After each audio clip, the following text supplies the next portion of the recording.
Hi, Bong Alcaide here.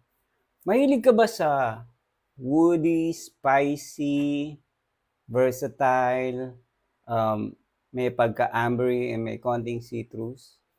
Well, let's try to dig in sa the one DNG.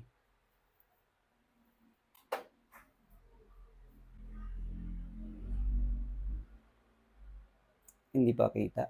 Yeah. So this one opens up, may mga keynote siya sa opening na grapefruit and coriander. So nandun na kuha niya yung pagka-spice niya and fruity. As well as sa mid may cardamom and ginger.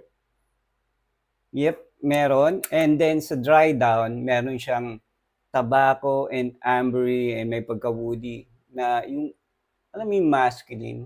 So this one's good for date night and intimate night. So yung amber niya, to me kasi sa ilong ko, yung amber niya, yun yung parang nagdadala and ng hint ng konting tabaho. So yung balance ng tobacco and amber sa dry down, yun ang nagpapasexy sa kanya. At least to me. Ha?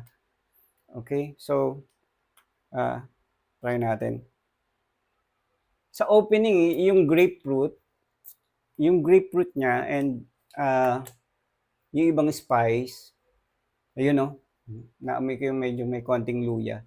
Pero yun, sa opening niya kasi yung grapefruit, yun yung konting fruity, yung pumipitik na ganon. So, sa ilong ko, naamoy ko yung cola eh. No? So, um, so may pagka soft drink siya ng konti. So, alam mo yung soft drinks, yung Coke, amber kasi yun eh. So, pagka nagpupur ka ng ganon, so amber, parang, parang bagong buhos na Coke sa pang-amoy ko ah. So, ayun, it's good for date night and intimate nights. Again, I don't suggest i-blind buy. Mag-sample ka muna before ka bumili ng brand new inbox. So, before ka bumili ng full bottle, sample ka muna kasi perfume is subjective, no? So, to me, this one is good. Thank you, guys. See you sa next video.